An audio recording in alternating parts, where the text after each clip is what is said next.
Yang saya hormati dosen pengampu pengantar bisnis kelas J yaitu Bapak Rio Marpaung SEMM.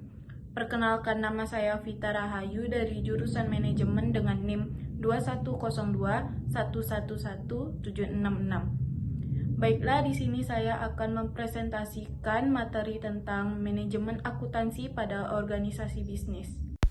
Pengertian akuntansi. Akuntansi merupakan suatu proses yang mengidentifikasi data keuangan, pencatatan, dan sebagai hasil akhir laporan keuangan. Pengertian akuntansi dari sudut pandang pemakai dan kegiatan. Dari sudut pandang pemakai, akuntansi ialah ilmu yang menyajikan informasi dan laporan keuangan yang diperlukan kepada pihak-pihak terkait yang berkepentingan dalam suatu entitas usaha. Dalam hal ini, akuntansi diartikan sebagai sebuah aktivitas jasa yang menyediakan informasi kuantitatif sebagai dasar dalam pengambilan keputusan.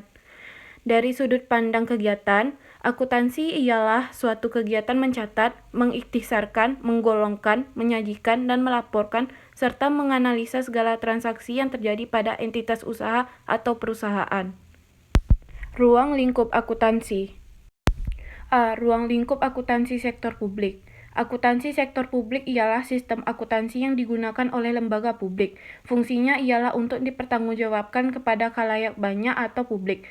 Karena menjadi alat pertanggungjawaban kepada publik, lembaga publik memiliki kewajiban untuk mengelola laporan akuntansi secara transparan dan bertanggung jawab. Sektor publik adalah manajemen keuangan yang berasal dari publik sehingga menimbulkan konsekuensi yang harus dipertanggungjawabkan kepada publik.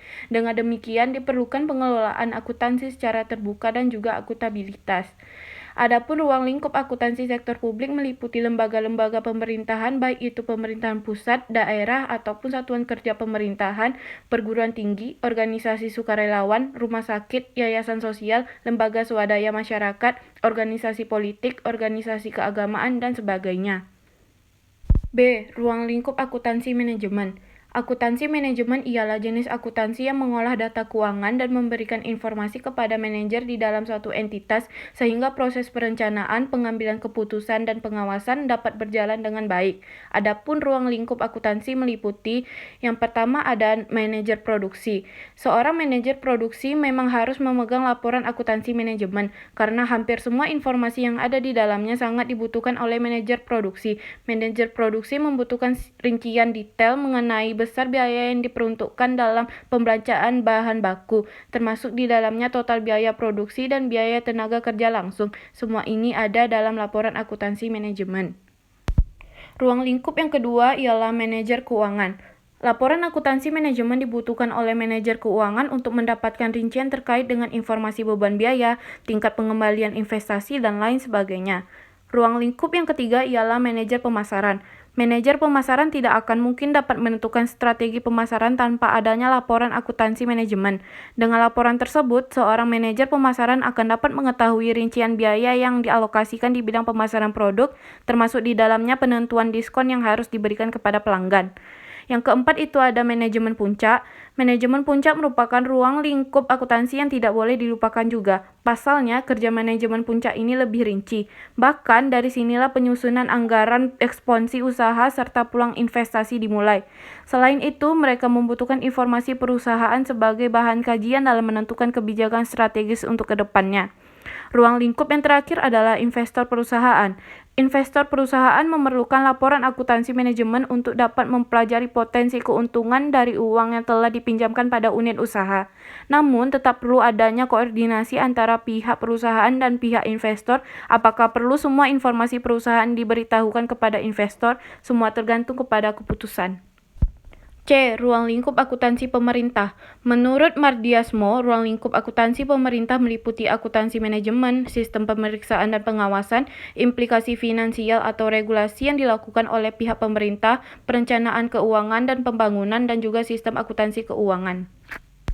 Prinsip-prinsip akuntansi. Prinsip akuntansi adalah suatu metode, prosedur, dan tata cara untuk melakukan pencatatan transaksi keuangan, di mana dari prinsip akuntansi tersebut diharapkan untuk menghasilkan laporan keuangan yang relevan dan mudah untuk dipahami siapa saja.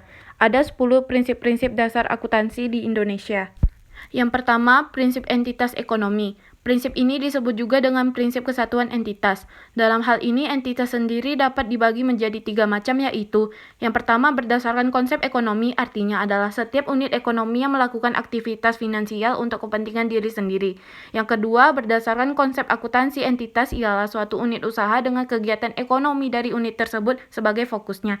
Dan yang terakhir itu ada berdasarkan konsep fiskal, arti entitas adalah subjek pajak dan atau wajib pajak. Dalam hal ini, pada undang-undang perpajakan, suatu entitas dapat mempunyai status badan hukum maupun tidak mempunyai status sebagai badan hukumnya.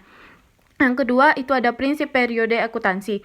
Prinsip ini memiliki arti penilaian dan pelaporan keuangan entitas suatu usaha dibatasi oleh periode waktu tertentu. Hal ini bertujuan untuk menghasilkan data keuangan yang terukur dalam kurun waktu tertentu. Yang ketiga ada prinsip biaya historis. Penilaian atau pencatatan keuangan atau suatu barang atau jasa yang harus didasarkan pada biaya-biaya yang dikeluarkan untuk mendapatkan barang atau jasa tersebut. Keempat, prinsip satuan moneter merupakan metode pencatatan transaksi keuangan yang harus dinyatakan dalam bentuk mata uang, misalnya rupiah, dolar, dan lainnya. Yang kelima, prinsip kesinambungan usaha. Prinsip ini menganggap bahwa suatu usaha akan terus beroperasi secara berkesinambungan. Hal ini dikarenakan tak ada satupun perusahaan yang menginginkan kegiatan usahanya berhenti di tengah jalan. Yang keenam ada prinsip pengungkapan penuh, merupakan prinsip akuntansi yang dapat memberikan laporan data keuangan secara lengkap dan informatif. Yang ketujuh ada prinsip pengakuan pendapat. Pada prinsip ini, suatu pendapatan akan diakui ketika terjadi transaksi keuangan dan terdapat kepastian nominal dari transaksi tersebut. Pendapatan sendiri adalah bertambahnya kekayaan sebagai akibat dari aktivitas usaha, misalnya penjualan, penyewaan, bagi hasil, dan lainnya. Yang kedelapan, prinsip mempertemukan. Arti dari prinsip ini adalah membandingkan biaya yang telah dikeluarkan oleh perusahaan dengan pendapatan yang diterima oleh perusahaan. Hal ini bertujuan untuk menentukan nilai penghasilan bersih untuk tiap periode laporan keuangan. Yang kesembilan, prinsip konsisten. Konsistensi dalam membuat laporan keuangan di setiap periodenya. Dalam hal ini, konsistensi atau tidak berubah-ubah dalam hal metode, prosedur, dan kebijakan yang digunakan dalam membuat laporan keuangan. Yang ke-10, prinsip materialitas. Pada prinsip materialitas diakui adanya pengukuran dan pencatatan data akuntansi secara material dan bernilai. Artinya material tersebut memiliki nominal atau bisa dijual. Fungsi akuntansi. Fungsi dari akuntansi yaitu adalah mengidentifikasi, mencatat, mengklasifikasi, mengolah, dan menyajikan data yang berhubungan dengan laporan keuangan atau transaksi agar mudah dimengerti dalam mengambil keputusan yang tepat. Fungsi akuntansi membantu pemilik usaha mengetahui kondisi perusahaan dan mengambil keputusan untuk perusahaan. Fungsi proses akuntansi juga bisa menjadi dasar perhitungan pajak dan untuk menentukan kebijakan manajemen perusahaan. Proses akuntansi. Nama lain dari proses akuntansi adalah siklus akuntansi. Hal ini bersifat akuntabel serta harus dapat dipertanggungjawabkan isinya, karena disusun dengan kaidah dan prinsip akuntansi. Bila dikelompokkan, proses akuntansi sendiri terdiri atas dua kegiatan, yaitu kegiatan yang bersifat konstruktif yang meliputi kegiatan pencatatan, peringkasan, penggolongan, serta aktivitas lain yang menghasilkan informasi akuntansi. Lalu juga kegiatan analitikal yang meliputi informasi akuntansi seperti kegiatan analisis dan interpretasi. Menurut fungsinya, proses akuntansi adalah dapat dibedakan menjadi 4 macam, yaitu sebagai berikut. Pertama, identifikasi dan pengukuran data. Melakukan identifikasi dan pengukuran data adalah hal pertama yang perlu dilakukan dalam proses akuntansi. Setiap transaksi atau kejadian akan berhubungan dengan tindakan yang telah diselesaikan, misalnya menjual barang. Sedangkan keinginan untuk menjual barang tidak termasuk transaksi karena belum dilaksanakan atau hanya angan-angan. Data yang telah diidentifikasi kemudian perlu diukur. Satuan pengukuran tepat adalah satuan uang, yaitu rupiah, dolar, dan lain-lain. Dari pengukuran tersebut, maka proses akuntansi dapat dilanjutkan ke tahap berikutnya. Yang kedua, pemrosesan dan pelaporan selama proses akuntansi. Pemrosesan dan pelaporan data meliputi kegiatan pencatatan, penggolongan, dan pengikhtisaran. Pencatatan atau recording transaksi berarti mengumpulkan data secara kronologis. Pencatatan yang detail akan sangat memudahkan untuk menganalisis arus kas atau cash flow. Selain dicatat, transaksi perusahaan juga digolongkan ke dalam kelompok yang berhubungan. Penggolongan atau classifying transaksi sangat penting karena penyajian dapat diringkas. Sedangkan pengikhtisaran adalah menyajikan informasi yang telah dikelompokkan ke dalam bentuk laporan seperti yang diinginkan pemakai. Bentuk dari laporan ini dapat berupa neraca saldo, jurnal penyesuaian, jurnal penutup, hingga jurnal pembalik. Yang ketiga adalah laporan akuntansi. Laporan akuntansi atau accounting reports adalah hasil akhir dari proses akuntansi. Jenis laporan yang dihasilkan tergantung kepada pihak-pihak yang akan menggunakan laporan tersebut. Salah satu jenis laporan akuntansi yang utama adalah laporan keuangan atau financial statement. Selain laporan keuangan, masih banyak lagi jenis laporan akuntansi yang lainnya. Yang terakhir itu ada analisis dan interpretasi. Analisis laporan keuangan adalah analisis yang menghubungkan angka-angka yang terdapat dalam laporan keuangan dengan angka lain atau menjelaskan arah perubahannya. Hasil analisis tersebut akan bermanfaat untuk mengambil keputusan. Adapun interpretasi laporan keuangan yaitu menghubungkan angka-angka yang terdapat dalam laporan keuangan termasuk hasil analisisnya dengan keputusan usaha yang akan diambil. Dari proses terakhir dalam proses akuntansi ini dapat dilakukan penilaian terhadap perusahaan yang bersangkutan sehingga dapat digunakan untuk dasar pengambilan keputusan. 11. Tahap siklus akuntansi. Tujuan pembuatan siklus akuntansi adalah menyediakan informasi yang bermanfaat untuk pengambilan keputusan. Tahapan siklus akuntansi diharapkan dapat menghasilkan informasi yang diinginkan. Dalam alur akuntansi, para akuntan melakukan serangkaian kegiatan berupa pengumpulan dan pengolahan data akuntansi secara sistematik selama periode berjalan, biasanya selama 1 tahun.